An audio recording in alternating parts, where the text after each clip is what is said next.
पढ़ाई के साथ साथ इस बिजनेस को बिल्ड कर रही हूँ।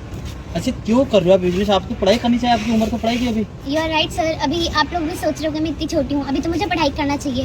बट अगर मैं बता दूँ, मैं पढ़ाई के साथ साथ इस बिजनेस को बिल्ड कर रही हूँ, और ताकि अपने पेरेंट्स के ड्रीम को मैं पूरा कर सकूँ। क्या लगा, आपके पापा ड्रीम पूरे नहीं कर पा रहे क्या वहाँ पे?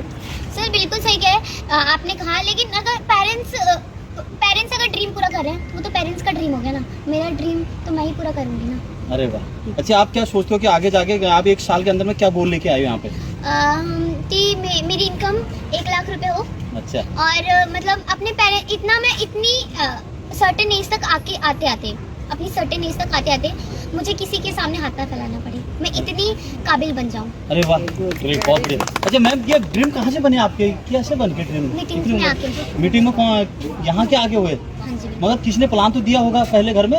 जी, आप लाइन में दिया था। क्या वहाँ पे क्या लगा आपको जब आप छोटी बच्ची हो, और आपका तो खेलने का समय भी, आपकी उम्र ही इस हिसाब से? सर देखो, ड्रीम्स और सक्सेस ना ही उम्र दिखती है, ना ही इंसान दिखता है, ना ही टाइम दिखती है, ना ही सिचुएशन दिखती है। वो देखती है आपका जुनून जो था मेरे अंदर, और देखती है आपका हौसला जो हर इंसान के अंदर होता है, जिसके पास सपने होते हैं। बहुत बढ़िया। अच्छा मैं कह रहा हूँ, आप जैसे यूथ जो हैं आगे जाके जो अभी पढ़ रहे हैं, जी बिल्कुल। उनके लिए आप 1-2 शब्द कुछ कहोगे कि लाइफ में यार क्या हो सकता है? अगर मैं बात करूँ ना, तो कंपटीशन बहुत ज़्यादा है, बहुत ही ज़्यादा।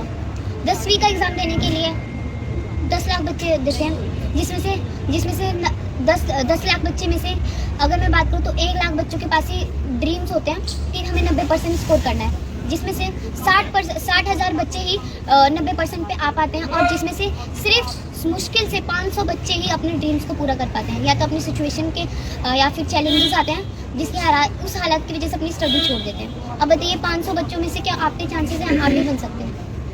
शायद नहीं। बहुत बढ़िया, है कि नहीं? क्योंकि इतने सारे चैलेंजेस है। और दूसरी बात अगर मैं करूँ ना, अगर खाना पीना नहाने का लेके ना 7 घंटा अगर स्कूल में बिताते हो, 8 घंटा सोते हो, 2 घंटा नहाना पीना, 3 घंटे स्टडी करते हो ना, फिर भी आपके पास 5 घंटे बचते हैं। उस 5 घंटे में अगर कुछ करके कुछ सीख रहे हो, और सीखते सीखते अपनी पर्सनैलिटी को डेवलप करके कुछ इनकम आने लग जाए, तो कैसा रहेगा? बहुत बढ़िया। अच्छा मैं एक सवाल और लास्ट पूछ रहा हूँ, जो लोग माँ बाप अपने बच्चों को मना करते हैं कि बेटा नहीं कर, बेकार की पढ़ाई करो, उनके लिए क्या कहना चाहोगे उन माँ बाप के लिए? सर पहली बात तो अगर मैं बात करूँ पेरेंट्स की, कोई भी पेरेंट्स नहीं चाहता कि उसका बच्चा डेवलप ना करे। हर पेरेंट्स चाहते हैं कि उसका बच्चा डेवलप करे। और दूसरी बात, पेरेंट्स इसलिए कहते हैं क्योंकि पेरेंट्स को सिस्टम के बारे में पूरा पता नहीं होता।